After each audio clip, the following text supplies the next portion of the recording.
अस्सलाम वालेकुम। हम फिर से हाज़िर हैं एक बार फिर। और आज हम जिस किताब पे गुफ्तगू करने वाले हैं वो एक बहुत ही ज़रूरी किताब है। It's very important book, it's a good book. Title पढ़ के आपको पता चल गया होगा कि हम कौन सी किताब पे आज गुफ्तगू करने वाले हैं। तो आज जो किताब है that is the prince. It's a small book, it's a 150 pages book और it's a world famous book. It's a master plan to seize and hold power. जैसे कि नाम से ज़ाहिर है, it's the prince that the writer describes. Niccolo Machiavelli, a very famous philosopher, described that what it takes to be a prince, a king and a president. इस किताब ने एक टर्म इंट्रोड्यूस किया जिसको हम कहते हैं real politic, REALPOLITIK, real politic, जिसमें एक रियलिस्ट पॉलिटिक जो अंडरस्टैंडिंग है उसको एक्सप्लेन किया गया। और ये जो छोटी सी किताब है ये आजकल की जो एक गवर्नमेंट का या पॉलिटिक्स का स्टूडेंट है उसके लिए एक मास्टरपीस है। और it is considered to be the Bible by the rules of that time. It's book of 16th century. और अगर पाकिस्तान की बात की जाए तो ये बहुत से पाकिस्तानी लीडर्स, स्पेसिफिकली भुट्टो साहब की फेवरेट किताब थी। वो मिचीवेली साहब से बहुत ज़्यादा इंस्पायर थे। फर्दर बढ़ने से पहले मैं आपको ये बता दूं कि ये वीडियो थोड़ी सी एक्सटेंसिव होगी क्योंकि इसमें हम बहुत सी इंपॉर्टेंट चीज़ें डिस्कस करेंगे। बुक का बेसिकली क्रक्स और इसकी जो जो इंपॉर्टेंट चीज़ें उस पर सब पे बात करेंगे। तो अगर आपके पास वक्त हो तो आप इसको फर्दर कंटिन्यू कर दीजिएगा या फिर आप जब फारिग हो तब आप पेज पे वापस आ सकते हैं। आगे बढ़ने से पहले ये इंट्रा ज़रूर होना चाहिए कि आपका पॉलिटिक्स, पावर और इन सब चीज़ों में, गवर्नेंट वगैरह, इन सब चीज़ों में आपका इंटरेस्ट होना चाहिए, तभी आप इसको सुन पाएंगे। तो किताब आपको पढ़नी चाहिए, बेसिकली पढ़नी चाहिए, लेकिन ये छोटी किताब है। It's basically 150-130 pages book. और लेकिन इसको पढ़ने में ज़्यादा टाइम लगेगा आपको, मुझे भी ज़्यादा टाइम लगेगा क्योंकि ये किताब एक ट्रांसलेटेड वर्जन है। It was firstly written in Italian, then it was translated into English. तो इसीलिए आपको पढ़ने में ज़्यादा वक्त लगेगा क्योंकि इसकी अंग्रेज़ी मुश्किल लिखी गई है, इसका कंटेक्स्ट जो है समझना वो मुश्किल लिखी गई है। तो इसलिए basically you have just started reading books, so I would suggest you to read some other books before coming to this, क्योंकि आप इससे थोड़ा सा तंग आ सकते हैं। ये था थोड़ा सा बुक का इंट्रोडक्शन। बुक की तरफ आते हैं। बुक का जो बुक में बेसिकली 3 सेक्शन है। पहले सेक्शन में वो थोड़ा सा हिस्टोरिकल पार्ट कवर करते हैं। दूसरे सेक्शन में जी वो मर्सनरीज और इनका रोल्स डिस्क्राइब करते हैं। थर्ड में वो फिर बेसिक क्रक्स आता है कि मॉरल वैल्यूज़ के क्या रोल होना चाहिए in the actions of a prince. अच्छा, जैसे कि नाम से जाए से ना द प्रिंस, तो ये किताब एक प्रिंस के लिए लिखी गई है। आज के दौर में किंग्स, प्रेसिडेंट्स वगैरह इन सब के लिए भी ये लिखी, मतलब उसको ड्रेस किया जाता है, उसका नाम द प्रिंस रखा गया है। ये बेसिकली फ्लोरेंस में थे। फ्लोरेंस में जब इनकी अपनी पोस्ट से इनको निकोलो को हटा दिया था तो ये जब बाहर चले गए थे तो उन्होंने उस वक्त में एक किताब लिखी, एक गाइड लिखी कि प्रिंस को क्या करना चाहिए प्रिंस के लिए, ठीक है, ताकि वो इसको पढ़ें और इससे अगर कुछ फ़ायदा ले सकते हैं। अब बढ़ते हैं किताब की तरफ। स्टार्ट में वो पहला जो इम्पोर्टेंट अपना कंसेप्ट बताते हैं वो पेज नंबर 6 पे बताते हैं कि but where political theorist had traditionally built their ideas upon theological and ethical foundation, judging institutions and rulers against a pattern of what ought to be, Machiavelli affirmed that religion and morals had no place in the political arena except insofar as they served political ends. यानी कि वो कहते हैं, मैचियावेली साहब कहते हैं कि जी आपका रिलीजन और आपके मॉरल्स के पॉलिटिक्स में कोई काम नहीं है अनटिल एंड अनलेस वो उस चीज़ को फ़ायदा दे रहा है। ये मैचियावेली साहब का की राय है। ये इससे आप डिसएग्री भी कर सकते हैं, एग्री भी कर सकते हैं, लेकिन वो एक हिस्टोरिकल पर्सपेक्टिव से देखते हैं कि कैसी चीज़ों को, पावर को सीज किया जाता है। आगे चलते हैं, उन्होंने प्रिंसिपैलिटीज़ के बारे में बताया कि स्टेट क्या होती है। स्टेट या तो रिपब्लिक होती है और या फिर प्रिंसिपैलिटी होती है। रिपब्लिक वो होती है जो लोगों की अपनी होती है। प्रिंसिपैलिटी में या हेरिडिटरी होती है। हेरिडिटरी का मतलब कि फैमिली होती है, उसकी पावर्स होती है, जैसे कि आज के दौर में देखा जाए तो अल सऊद फैमिली, और या फिर नहीं प्रिंसिपैलिटी क्यों बनती है। अब आगे बढ़ते हैं। आगे जैसे मैंने बताया कि पहले सेक्शन में वो जो है थोड़ा सा अपना हिस्टोरिकल पर्सपेक्टिव बताते हैं कि क्या चीज़ हो सकती है, मिक्स प्रिंसिपैलिटीज़ क्या होती है, जब कोई नया इलाका फ़तह करता है उसे क्या करना चाहिए, कोई नया चीज़ फ़तह करता है वो उसे क्या करना चाहते हैं। तो एक बात लिखते हैं कि therefore a wise Prince must provide in such a way In whatever circumstances, the citizens will always be in need of him and of his government. They will always be loyal to him. Page number 46 पे ये एक असूल बयान करते हैं कि एक जो प्रिंस होता है, एक वाइस प्रिंस वही होता है जो अपने सब्जेक्ट्स, अपने लोगों को इस तरह रखता है कि लोगों को उसकी या उसकी हुकूमत की ज़रूरत हो. जब तक लोगों को उसकी या उसकी और उसकी हुकूमत की ज़रूरत होगी तब तक वो लोग उसके वफादार या लॉयल रहेंगे. ठीक है. अगले पेज पे 52 पे ये कहते हैं कि the control of troops should be in the hands of princes और republics. A prince ought to take personal charge and serve as commander of a republic, ought to appoint one of its citizen. If the person appointed should prove incompetent, he ought to be replaced. If he should prove successful, then ought to be lost to keep him in bounds. ये बहुत ही बड़ा फ़लसफ़ा बयान किया है कि एक president और Prince को अपने फ़ौजों के जो सिपा सलार होते हैं, कमांडर को रखने के लिए क्या उसूल अपनाने चाहिए. उसने कहा जी पहले तो ये बात है कि आप एक ऐसे पब्लिक में से एक बंदे को चूज़ करें, उसको आप अपना कमांडर बनाएं फोर्सेस का. अब अगर वो कमांडर जो है वो इनकॉम्पिटेंट है तो आप उसे फारिग करें. जी आप जाएँ, आप फारिग हो गए. और अगर वो कॉम्पिटेंट है तो फिर ऐसे कवानीन बनाएं जो उस कमांडर को अपनी हद में रखें. आप रिलेट कर पा रहे हैं ना current contemporary situation specifically in Pakistan के साथ कि एक प्रिंस को, एक प्रेसिडेंट को, एक प्राइम मिनिस्टर को कैसे अपने सिपा सलार को कंट्रोल में रखना है. या तो अगर वो सक्सेसफुल है, काबिल है, ही शुड बी देयर. अगर वो अनसक्सेसफुल है, काबिल नहीं है, उसे तो फारिग करो. और अगर वो सक्सेसफुल है, अगर वो काबिल बंदा है तो ऐसे लॉज बनाए जाए जिससे उसको कंट्रोल में रखा जा सके. यू गेट माई पॉइंट है. आगे बढ़ते हैं. आगे उन्होंने ऑक्सिलरी फोर्सेस की बात की है, एलाइज की बात की है. Basically auxiliary forces may be useful and trustworthy in pursuit of their own interest, but they are almost always disastrous to the one who borrows, for if they are defeated he is ruined and if they are victorious he becomes their prisoner. Basically ये बात की है जब आप किसी और लोगों से आप फोर्सेस मांगते हैं तो अगर आप जीतते हैं तो तब भी आपका नुकसान है, अगर आप हारते हैं तब भी आपके नुकसान है. मर्सनरीज का बेसिकली ये एक कंसेप्ट बयान किया. आगे बढ़ते हैं. With mercenaries the danger lies in their cowardice, with auxiliaries it lies in their capability. ठीक हो गया जी.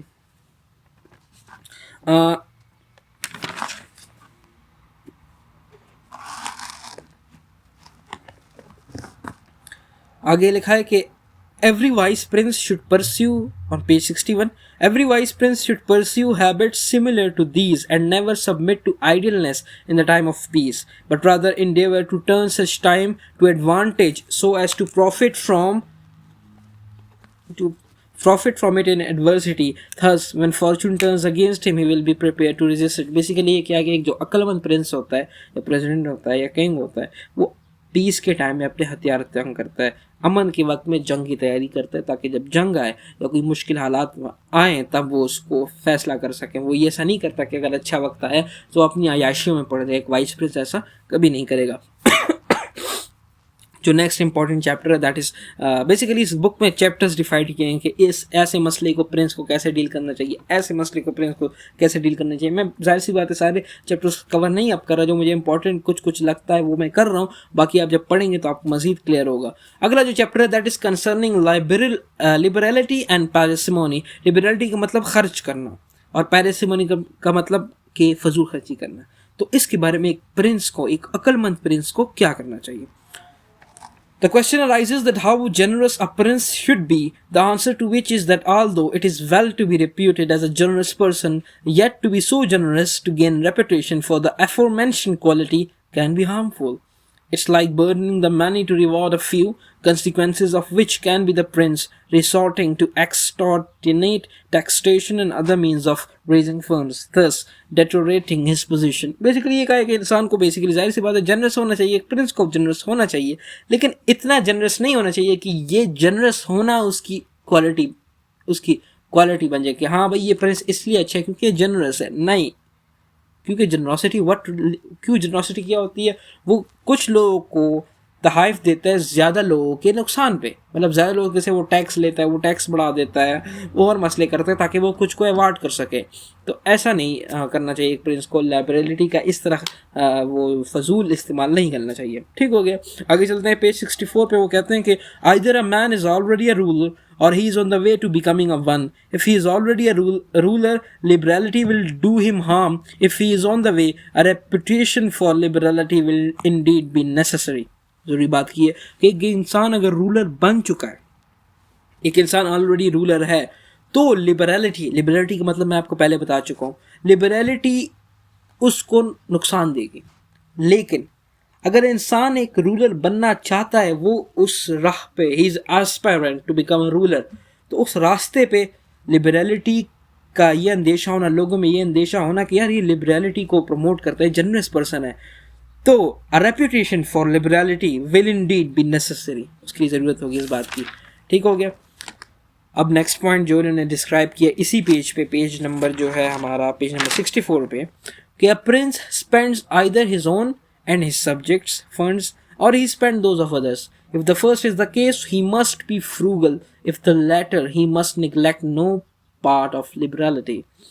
कि या तो वो अपने फंड्स और अपने जो लोग होते हैं उनके फंड्स को डिस्ट्रीब्यूट करता है, या इसके अलावा जो उसने जीते होते हैं औरों के फंड्स को वो डिस्ट्रीब्यूट करता है। तो अगर वो पहले के करता है तो उसे लिबरलिटी नहीं दिखानी चाहिए, क्योंकि अगर लिबरलिटी दिखाएगा तो वो एक ऐसा बंदा होगा जैसे he doesn't a person who is not prudent का मतलब होता है एक ऐसा बंदा जो फ्यूचर के बारे में नहीं सोचता।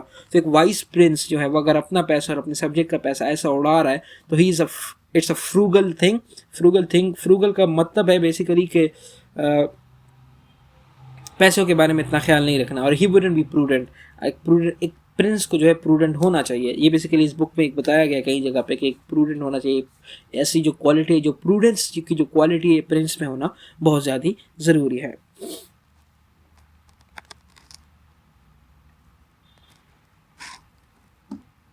आखिर में इस चैप्टर का कंक्लूजन राइटर ये देते हैं कि it is better to resort to parsimony instead of liberality, कि parsimony is better for a Prince.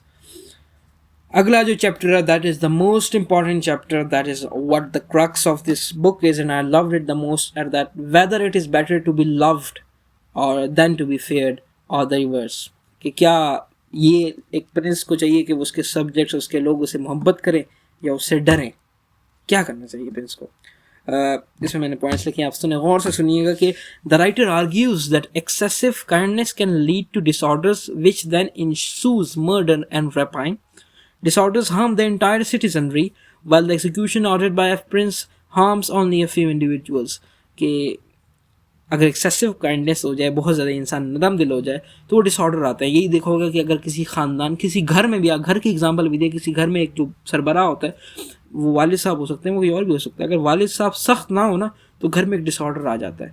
घर में तो एक वार्डर को एक रिजिड पर्सनैलिटी, एक सख्त इंसान होना चाहिए, उसको ज़्यादा काइंड नहीं होना चाहिए। फर्दर अब ये जो चैप्टर है मेन, आप चैप्टर पे गौर करें, that whether it is better to be love than to be फेयर्ड।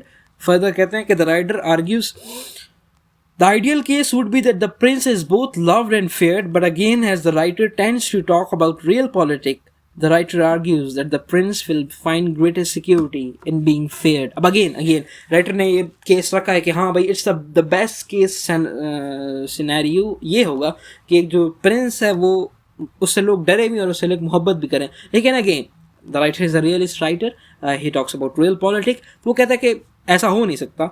So it's better to be feared than to be loved. Fear जो है ना, क्योंकि he will find greater security in being feared than being loved. इसको further हम डिस्क्री करेंगे। Fear, और I am not saying that he doesn't need to be, I'm not saying that he needs to be hated. No, he doesn't need to be hated. He needs to be feared. There is a difference between being hated and being feared. अच्छा, आगे बढ़ते हैं कि page 66 पे कहते हैं कि for friendship that are gained by money, not by greatness and nobility of spirit, may well be earned but cannot be kept, and in time of need they will have fled you. Friendship का उसूल। हाँ, अब again, why a man needs to be feared, why a prince needs to be feared, not loved. तो इसका जवाब देते हैं कि men are less concerned about offending someone they have cause to love than someone they have cause to fear. Love endures by a bond which men, being scoundrels, may break whenever it serves their advantage to do so.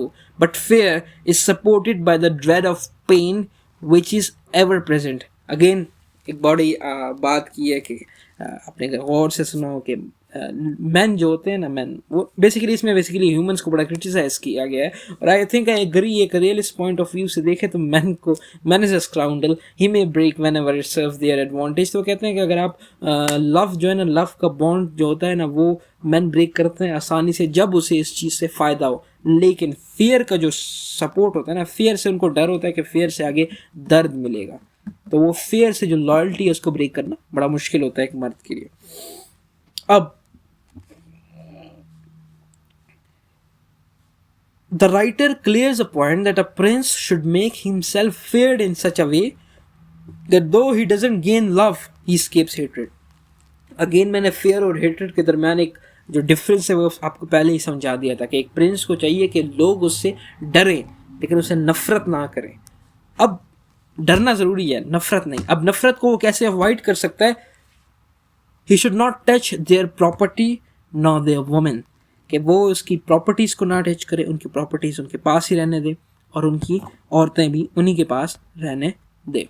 ये चीज़ें जो होती हैं ये अगर होंगी, अगर वो ऐसा नहीं करेगा, वो उनकी घरों को तबाह, फैमिलीज़ को तबाह करेगा, उनकी प्रॉपर्टी को कब्जा करेगा, so that will induce hatred among his subjects. अब इस पूरे चैप्टर को कंक्लूड करते हैं कि since men love as they themselves determines but fear as the ruler determines, again मैं पढ़ रहा हूँ, सुनिएगा। The writer concludes that since men love as they themselves determines but fear as the ruler determines, a wise prince must rely upon what he and not others can control it. He need only strive to avoid being hated. Again कहता है कि जो लोग होते हैं, जो men हैं, वो ऐसी चीज़ से मोहब्बत करते हैं जो वो खुद डिटरमाइन करते हैं, और ऐसी चीज़ से डर रखते हैं जो प्रिंस डिटरमाइन करता है। तो एक जो अक्लमंद प्रिंस होता है वो ऐसी चीज़ पे रिलाई करे जिसको वो कंट्रोल में कर सकता है, so he can control but the subjects are fear. So basically a wise prince जो होता है ना, इसके बेसिकली अगर हम इसको कंक्लूड करें कि वाइस प्रिंस को strive to avoid being hated but being feared, ठीक है। और अगेन आइडियल केस तो मैं आपको बता सकता, अगर वो हो जाए तो बेस्ट हो जाएगा, लेकिन ऐसा होता नहीं है। अब आगे चलते हैं कि एक इम्पॉर्टेंट कंसेप्ट बताया कि द प्रिंस जो होता है, the prince, the king, the president, आप इसको कहीं भी ले सकते हैं, he needs to be a fox and the lion at the same time. He need to have the qualities of the fox and the lion, for the lion is defenseless against snares and the fox is defenseless against wolves.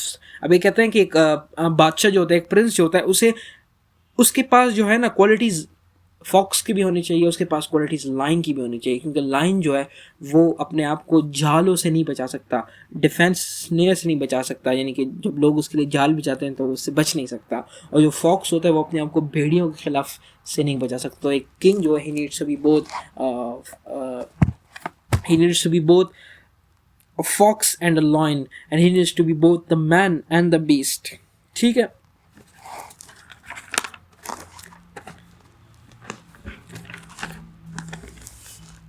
अब how to avoid contempt and hatred, अगला जो एक chapter इस पे पूरा लिखा गया है कि एक प्रिंस जो होता है वो कैसे हेट्रेड और कंटेम्प्ट को अवॉइड कर सकता है। फॉर व्हेन प्रिंसेस, पेज 74 पे लिखते हैं कि वो for when princes can not avoid being hated by one party or another, they must first seek to avoid hatred of that part of the population which is the stronger. कि एक बादशाह है, एक प्रिंस है, उसके पास एक subjects हैं उस पॉपुलेशन में, वो ये अवॉइड नहीं कर सकता कि वो दोनों से दो ग्रुप्स हैं और वो दोनों को हेट, दोनों ये नहीं हो सकता कि वो दोनों की हेट से बच सके। तो उसे हमेशा ऐसी सिचुएशन में ऐसे लोगों की हेट से बचना चाहिए that are the strongest. This is what, again अगर आप मॉरल पॉइंट ऑफ व्यू से देखें तो ये बात गलत है, आप इसको और चीज़ों से देखें तो गलत है, बट दिस इज़ अगर रियलिस्ट पॉइंट से देखें, अगेन मैचिवेली की कॉन्सेप्ट जो मैं पॉलिटिकल कॉन्सेप्ट है ऑफ सीजिंग पावर, वो मैं आपको पहले ही बता चुका था, that is to see thing for what they are. मतलब एक इनका बहुत इंपॉर्टेंट कोट है जो बल्कि मैं आखिर में, वो इंपॉर्टेंट कोट आखिर के लिए लगते हैं, वो आखिर में पढ़ेंगे। Another important point that the writer made is that the city divided by faction ever do anyone good.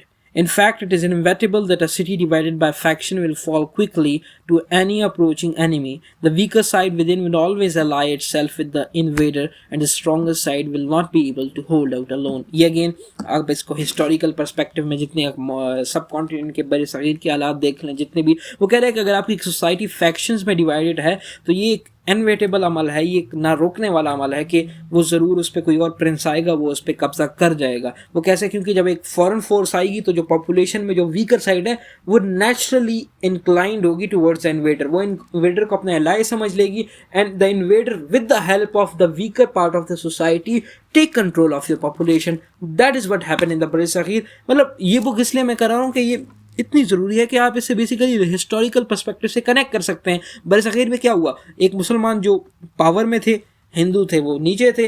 अब हिंदू को पता चल गया कि भाई हम माइनॉरिटी में, दे फील पावरलेस। तो जब इन्वेडर आया, ब्रिटिश आया, तो नेचुरली जो हिंदूज थे दे वर इंक्लाइंड टुवर्ड्स द ब्रिटिश। तो ब्रिटिश ने उनके साथ मिल के मुसलमानों की जो मुगल एम्पायर थी उसको ख़त्म किया। That is how you relate. That is why this book is important to understand that why certain things happened in history in many things. So that is what one strong point that why you should read this book. अच्छा, आगे बढ़ते हैं कि again जो थे भुट्टो साहब जो थे हमारे, वो बड़े इंस्पायर थे मैचिवेली साहब के। तो आगे मैं एक चीज़ पढ़ने जा रहा हूँ, तो आपको मैंने बता दिया कि आप रिलेट कर पाएँ।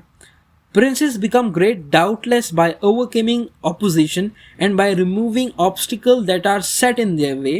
Therefore, when fortune wants to bestow greatness on a new prince who has more need of fame than the hereditary prince do, she creates enemies and urges them on to attack him so that he may have a cause to vanquish them, and thus he scales the heights with ladder they themselves provide for him. For this reason, many believe that when occasion serves, a wise prince will cunningly provoke opposition and then by routing it increase his own stature. Again एक बहुत power का concept बयान किया है जिसको मैं बहुत से हिस्टोरिकल पर्सपेक्टिव से कनेक्ट कर सकता हूँ, पाकिस्तान के हिस्टोरिकल पर्सपेक्टिव से कनेक्ट कर सकता हूँ। उम्मीद है आप भी कर रहे होंगे। मैं आपको वो बता रहा हूँ कि इसमें बात क्या की गई, या फिर खुद फर्दर कनेक्शन आप कर दीजिएगा कि जब एक नया प्रिंस आता है ना, जब एक नया प्रिंस बनता है जिसे फेम की ज़रूरत होती है, ठीक है, अब वो क्या करते हैं, वो अपने दुश्मन बनाता है, खुद ही वो अपने दुश्मन बनाता है, वो अपने अपोजिशन बनाता है, और फिर अपोजिशन बनाने के बाद वो उसी अपोजिशन को क्रश करता है, और जब वो क्रश करता है तो वो इसे एक लैडर देती है ऊपर चढ़ने पर। तो जो एक मैचिवेली साहब कहते हैं, अगेन वो मैंने एग्जांपल दी, वो जो मैंने पहले पॉइंट किया कि कौन से इंस्पायर उसको जहन में रखें। मैचिवेली साहब कहते हैं कि जब एक ओकेजन आती है ना, तो एक जो अक्लमंद प्रिंस होता है ना, वो अपोजिशन को प्रोवोक करता है कि उस पर हमला किया जाए। अब जो वाइस प्रिंस होता है पहले खुद प्रोवोक करता है, फिर इसको डिस्ट्रॉय करता है ताकि अपनी वैल्यू को बढ़ा सके। सो ये मैचिवेली साहब का एक कंसेप्ट है। आगे लिखते हैं कि the most important thing for a Prince is that he shouldn't be hated by the populace, he should work on this instead of building fortress. Again मैंने हेट्रेड की बात की है कि अवाम की नफरत से उसने अपने आप को दूर रखना है, एक किंग को, एक प्रेसिडेंट को, एक प्रिंस को। अब आगे लिखते हैं कि फ्लैटरी को कैसे अवॉइड करते हैं, कि एक प्रिंस फ्लैटरी को कैसे अवॉइड करेगा। To avoid flattery, the writer argues that the prince can avoid flattery by letting men know that they will not offend by telling the truth. Yet he cautioned the prince that if every man is free to tell the truth, you will not receive due respect. Therefore, a prudent prince should choose the wise men of his state and grant only them to tell him the truth.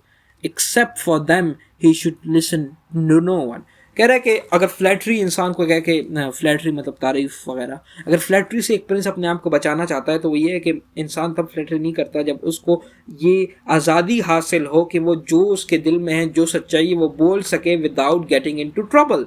सो एक Prince को क्या करना चाहिए, उसको ऐसी आज़ादी देनी चाहिए।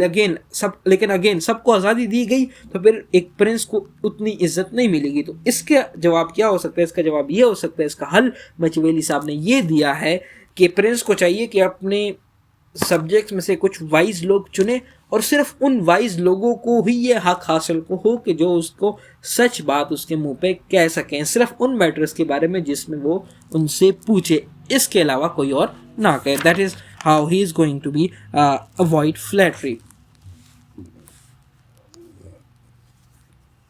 अच्छा, अगेन ये कहते हैं कि it is important to be impetuous than to be cautious. ठीक है, अब आगे बढ़ते हैं. पेज नंबर 94 पे कहते हैं कि before the resourcefulness of an Italian spirit could be made known in the president, Italy had to be reduced to her present state, more enslaved than the Hebrew, more servile than the Persians, more scattered than the Athenians, leaderless, disordered, beaten, despoiled, bruised, trampled, subjected to every kind of injury.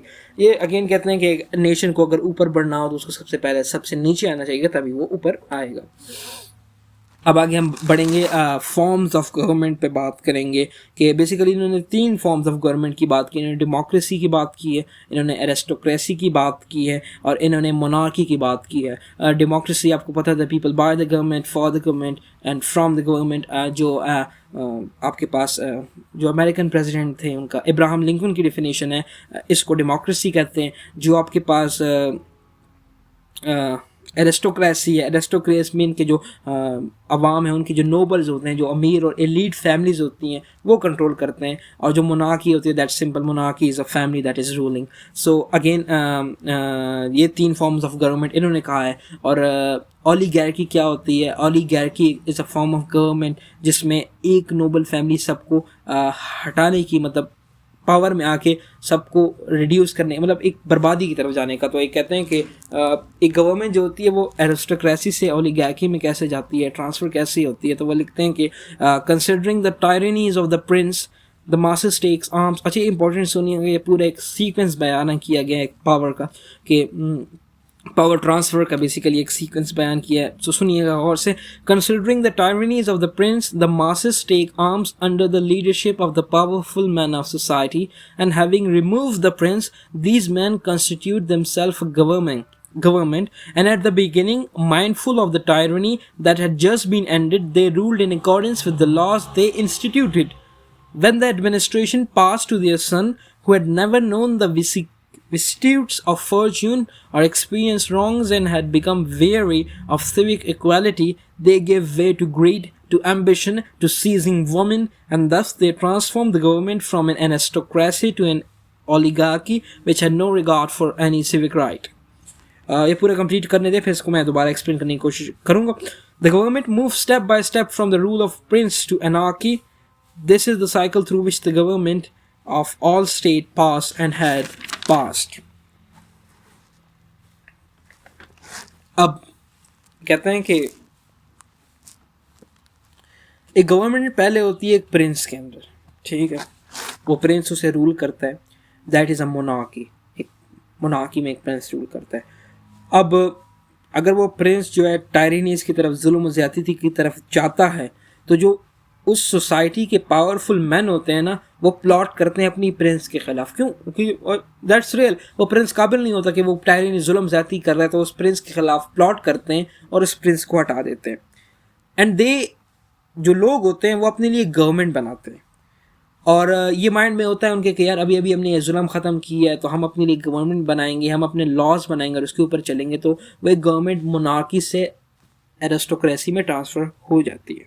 अब beginning में तो सब सही होता है क्योंकि उन्होंने अभी जुल्म दिखा होता है, लेकिन जब उन्हीं एरिस्टोक्रेटिक जो गवर्नमेंट बन जाएगी, उन नोबल्स के जो बच्चे पैदा होते हैं, जो नई जनरेशन आती है, उनको तो पता ही नहीं होता कि हाँ भाई क्या किन वजह से हम मोनार्की से एरिस्टोक्रेसी की तरफ आते हैं. तो वो जो है वो इक्वालिटी के ख़िलाफ़ हो जाते हैं, वो ग्रीड की तरफ जाते हैं, वो एम्बिशन की तरफ जाते हैं, वो मतलब मटेरियलिस्टिक चीज़ों की तरफ जाते हैं. तो अगेन वो एरिस्टोक्रेटिक गवर्नमेंट को ना ओलिगार्की में ट्रांसफॉर्म करते हैं. ठीक है, ओलिगार्की से तंग आकर फिर वो डेमोक्रेसी की तरफ जाती है. डेमोक्रेसी की से बाद, डेमोक्रेसी का मतलब कि इंस्टीट्यूशन बन जाते हैं, लोग जो सब बराबर हो जाते हैं. फिर डेमोक्रेसी जब इंस्टीट्यूशन ख़राब हो जाते हैं, that leads to anarchy. So this is a whole step. Anarchy से फिर प्रिंस आता है. आपके पास पहले होता है मोनार्की में मसले खड़े होते हैं, प्रिंस को हटाया जाता है, आपके पास बनता है एरिस्टोक्रेसी, एरिस्टोक्रेसी से आपको मसले बनते हैं, आप ओलिगार्की में जाते हैं, ओलिगार्की से मसले बनते हैं, आप डेमोक्रेसी की तरफ जाते हैं, डेमोक्रेसी से मसले बनते हैं, आप एनार्की की तरफ जाते हैं, एनार्की से फिर आप चलते हैं मोनार्की की तरफ. So this is basically a step by step rule जो एक गवर्नमेंट साइकिल को पास करती है. इस रूल के में इस साइकिल के थ्रू बहुत से स्टेट्स पास हो जाते हैं. आगे पेज नंबर 99 पे कहते हैं कि happy is that state which provides a man prudent enough to provide it with laws and institution by which it may live securely without any need to alter them. Less happy to a degree is the state which, having found no prudent lawgiver, has been compelled to devise its own laws. Still less happy is one which is further removed from civic order, and least happy of all is the one whose institutions are entirely off the path that leads to a right and perfect end. Basically वो happiness के उन्होंने degrees बता दी हैं कि सबसे happy वो होगा जिसका लीडर इस तरह डिसाइड करे, फिर सेकंड थर्ड फोर्थ सब डिसाइड किया. पेज नंबर 102 पे कहते हैं for monarchy easily becomes tyranny, aristocracy easily become oligarchy and democracy easily converts to anarchy. Again मैंने जो पीछे साइकिल बयान की है, मोनार्की से टायरनी, टायरनी से एरिस्टोक्रेसी ओलिगार्की में जाती है, पर डेमोक्रेसी आती है, डेमोक्रेसी एनार्की में जाती है. Thereafter, when it come times to elect a ruler, men no longer sought the boldest man among them, but the most prudent and just indeed. तो क्या कहते हैं कि जब पावर की बात आती है कि किसको चूज करना है, तो वो इसको नहीं देखते कि कौन सबसे बोल्ड है, बल्कि वो इसको देखते हैं कि कौन सबसे प्रूडेंट है. प्रूडेंट की जो इंपॉर्टेंस इस बुक में मैंने आपको पहले बताया कि बहुत ज़्यादा बयान की गई है कि प्रूडेंट बंदा क्या होता है, प्रूडेंस क्या होता है.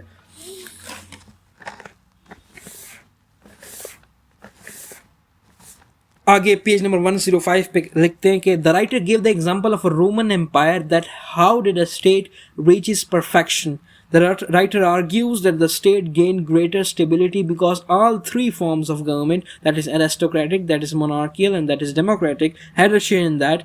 Nevertheless, monarchical power never passed entirely into the hands of aristocrats, nor did aristocratic power ever pass completely into the hands of the people, a perfection it owed to the dissension between the plebs and the senate. कि senate high power, plebs common people. वो कहते हैं कि Roman empire जो था वहाँ पे एक मिक्स ऑफ अम्पायर बनेगा. आपको पता है ग्रीक और रोमन से बहुत से फिलोसफर जुड़े हुए हैं, बहुत से उनकी रिच हिस्ट्री है, तो मेरा भी विद्यालय है कि कभी उनको पढ़ूंगा मैं इन डिटेल, आप भी पढ़िएगा. तो कहते हैं कि वहाँ पे एक मिक्स ऑफ था जिसकी वजह से एक बैलेंस बना रहा.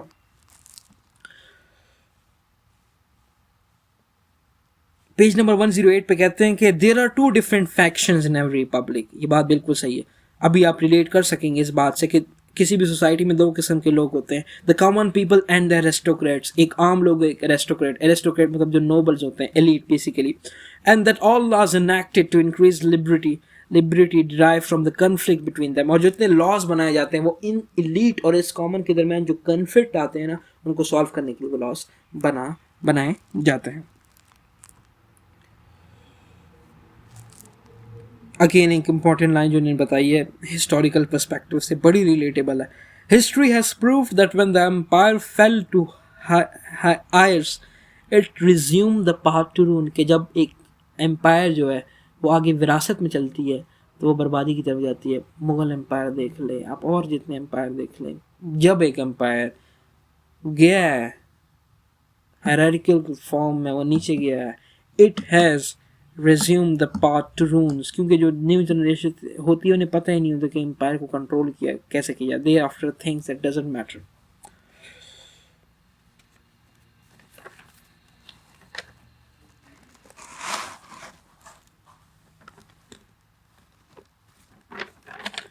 पेज नंबर 115 पे कहते हैं the welfare of a republic or a kingdom does not lie in its having a prince who governs it prudently while he lives, but rather in having one who organizes it in such a way that it may endure after his death.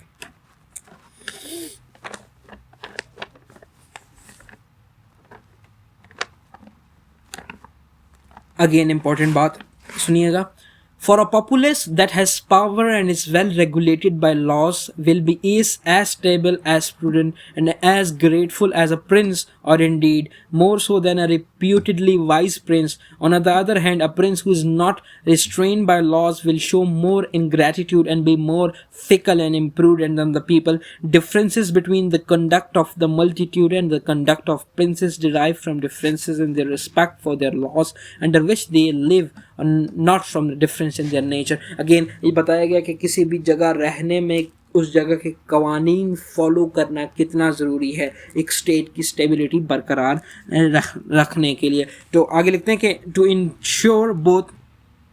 to endure both republics as well as princely states need to be regulated by laws. A prince who is free to do so as he pleases is unreasonable, and the people that are free to do as it pleases is not wise. Again, laws की बात की गई है.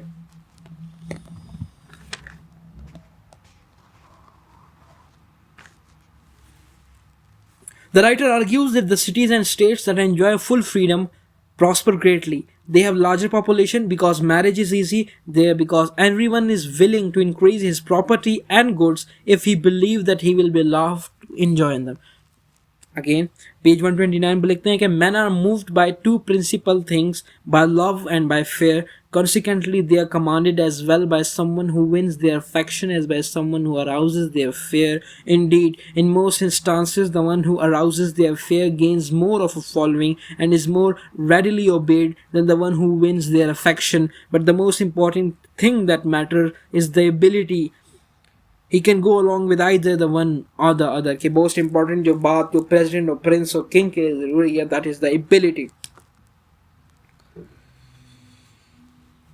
Again, आखिर में जो point end किया गया वो army पे end किया गया कि the army should be saved by whatever means possible, whether shameful or glorious. For if the army were saved, there would be time to erase the shame. But if were not saved, even if perished gloriously, Rome and her liberty would be lost. कि army को save करना है चाहे शर्म से या चाहे उससे सेव करना है. आखिर में एक मशवरा दिया है. So again this is the crux of this book. This video has been really extensive, लेकिन this book has been very important. It's a small book, लेकिन वीडियो मेरे ख्याल से 40 मिनट तक चली जाएगी. So I suggest to all you should read it. It's ये basically मैंने बोरो की है किसी दोस्त and I am going to buy a personal copy of that to. आखिर में एक कोटेशन पे एंड करूँगा कि लिखते हैं कि one who ought to we और मतलब हम कहते हैं मतलब एक बात कंसेप्ट पे क्या है कि वी ऑट टू लिव, मतलब एक चीज़ हम एक ज़िंदगी हम गुजार रहते हैं, एक चीज़ हम गुजार रहे हैं ज़िंदगी, that is far different from what we ought to live. वो डिफरेंट है कि क्या एक ज़िंदगी कैसी गुजरनी चाहिए. मतलब हम कहते हैं कि यार मैं एक ज़िंदगी गुजारूँ, दैट इज़ डिफरेंट फ्रॉम मैं कैसे सोचता हूँ कि एक ज़िंदगी कैसी गुजारनी चाहिए. तो अगर कोई ऐसा बंदा जो कि वो पढ़ता है जो कि होना चाहिए इंस्टेड ऑफ जो कि होता है, वो डिस्ट्रक्शन की तरफ जाएगा. मतलब हमें ज़्यादातर उस पर फोकस करना चाहिए कि जो होता है वो पढ़ना ज़्यादा ज़रूरी है. सो अगेन ये इनका कॉन्सेप्ट है, ये मचेवेली साहब का कॉन्सेप्ट है कि कैसे एक चीज़ को, वो मैंने आपको बताया कि he is a realist, he did use the term real politic, कि एक चीज़ को रियलिस्ट अंदाज में कैसे देखते हैं without any moral, without any ethics. He wrote what is done there. But we can just sit here and we can talk a lot about ethics and morals, but there's a world out there and things that happens there should be discussed here. So this is the main crux of this book.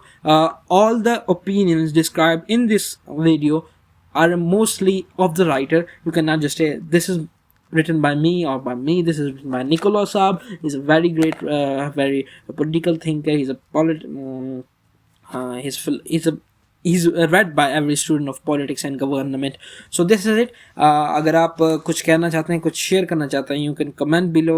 और आप मेरे साथ Instagram पे connect हो सकते हैं, जहाँ पे आप मेरे साथ रेगुलरली मैं अपलोड करता रहता हूँ जो मैं चीज़ें पढ़ रहा होता हूँ, या फिर अब आजकल मैं कौन सी किताब पढ़ रहा हूँ. I have selected the new books no. तो आप मेरे साथ इंस्टाग्राम पे कनेक्ट हो सकते हैं. मैं नीचे अपना इंस्टाग्राम अकाउंट दे दूँगा. You can connect me there. That's all for now. We will meet another video with another book. Thank you for your time and thank you for listening, and I hope that this video is useful. Sorry for being extensive, but I think this book deserves much more than that. That's all. मिलेंगे अगली meeting में with a new book, अगली किसी और किताब पे बात करेंगे। That's all for now. अल्लाह हाफिज़, टेक केयर।